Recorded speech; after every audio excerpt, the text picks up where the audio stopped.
Halo, selamat malam buat semua yang hadir di sini pada malam hari ini. Di hari yang libur ini saya akan mengucapkan selamat Maulid Nabi bagi yang merayakan. Dan pada hari ini saya akan coba untuk membahas saham di sektor infrastruktur yaitu adalah Sentul City Tbk atau BKSL. Nah, BKSL ini adalah salah satu saham gocap yang menurut saya menarik untuk dilirik ya, karena saham gocap ini memiliki kinerja yang sangat baik. Nanti kita akan bahas di key statisticsnya dan kita akan coba untuk melihat profilesnya.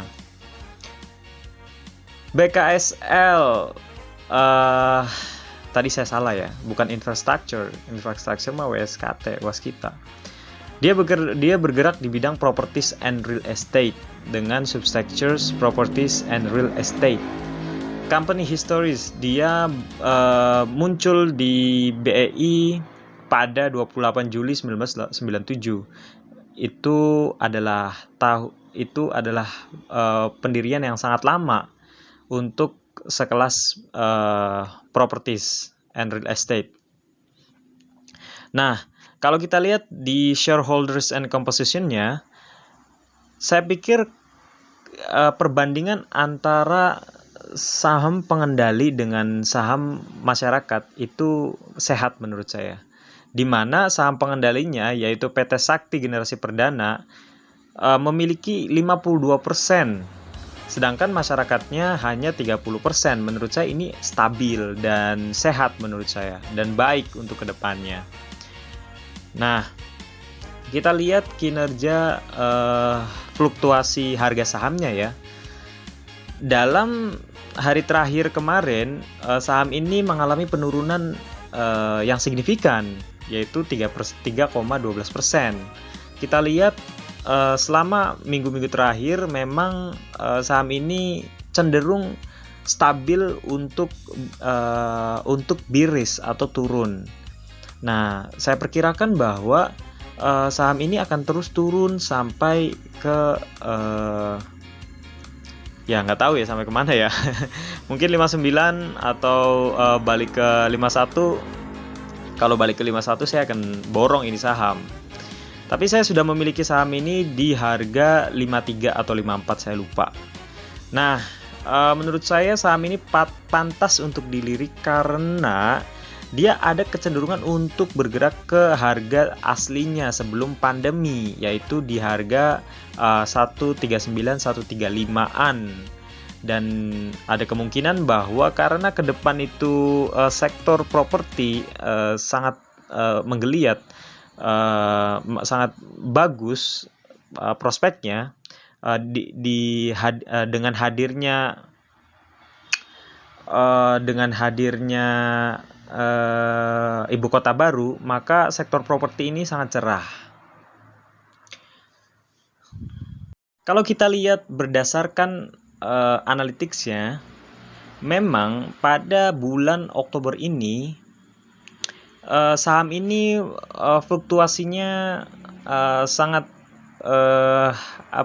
fluktuatif, di mana pada tanggal-tanggal tertentu dia bearish, pada tanggal-tanggal tertentu dia bullish.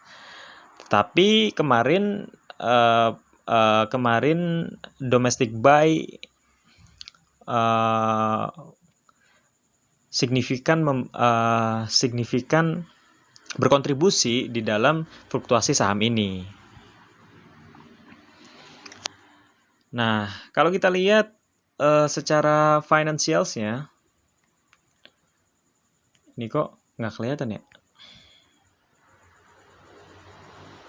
Nah, menurut saya saham ini bagus banget sih untuk sekelas properties and real estate. Dia perbandingan antara liabilities equitiesnya itu oke gitu. Jadi ekuitasnya justru lebih tinggi daripada liabilitiesnya. Itu artinya saham properti yang seperti ini adalah saham properti yang baik untuk dilirik gitu. Terlebih lagi dari tahun-tahun sebelumnya, memang antara ekuitas dan liabilitasnya cenderung lebih signifikan, lebih tinggi ekuitasnya. Itu artinya dalam memanage profitabilitas di dalam perusahaan ini sangat baik, cenderung ke profitnya. GCG-nya juga cukup bagus, namun kemarin ada isu tentang tanah yang digusur ya. Itu artinya bahwa saham BKSL ini atau Sentul City ini lagi menjadi perbincangan masyarakat atau netizen Indonesia. Ya, itu ada dua kemungkinan. Kemungkinan pertama bisa jadi baik karena Sentul City memiliki nama yang melambung tinggi. Kemungkinan kedua bisa jadi jelek karena bisa jadi netizen mempertimbangkan bahwa perusahaan ini memiliki isu negatif yang terlampau luas gitu, sehingga mempengaruhi jual beli propertinya. Nah, kalau kita lihat, hal yang paling menarik di dalam pembahasan saham ini yaitu dengan key statistics. Kita melihat apakah saham BKSL atau Sentul City ini memiliki valuasi yang murah atau tidak.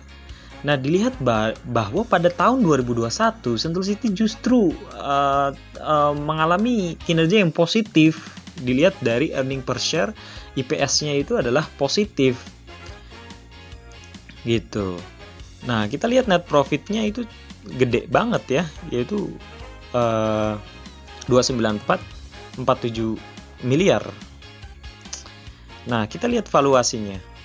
Dari segi valuasi, ini cocok banget untuk kalian yang ingin berinvestasi di dalam saham Sentul City, di mana earning per share-nya yaitu di mana price earning ratio-nya per-nya itu 7,06 kali. Itu artinya perusahaan ini sangat bagus. Semakin dia mendekati 5 atau kurang dari 5, dia justru saya sangat tertarik dengan perusahaan yang seperti ini. Dengan PBV yang 0,46 kali, itu artinya kita didiskon untuk beli perusahaan ini sebanyak sekitar 54%. Jadi saya rekomendasi buy untuk kalian yang ingin berinvestasi di saham ini. Tapi disclaimer, keputusan untuk buy and sell-nya itu ada di tangan kalian, bukan di tangan saya, karena jempolnya ada jempol kalian.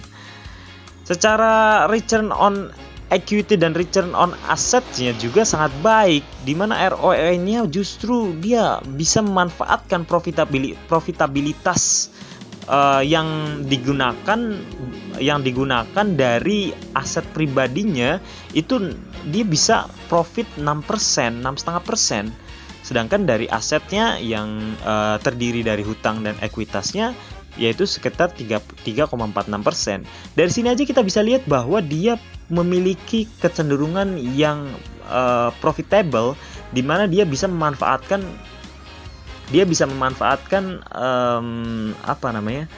memanfaatkan kinerja berdasarkan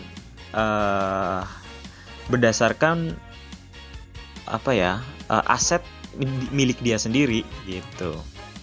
Nah, dari DER-nya juga oke banget menurut saya. DER-nya itu 71%. Ya, sekelas perusahaan yang bergerak di bidang properties and real estate, DER yang cuma 71% itu oke banget menurut saya gitu.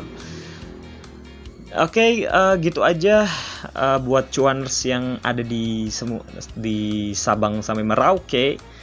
Saya berharap Indonesia akan melahirkan investor-investor baru sehingga kita memiliki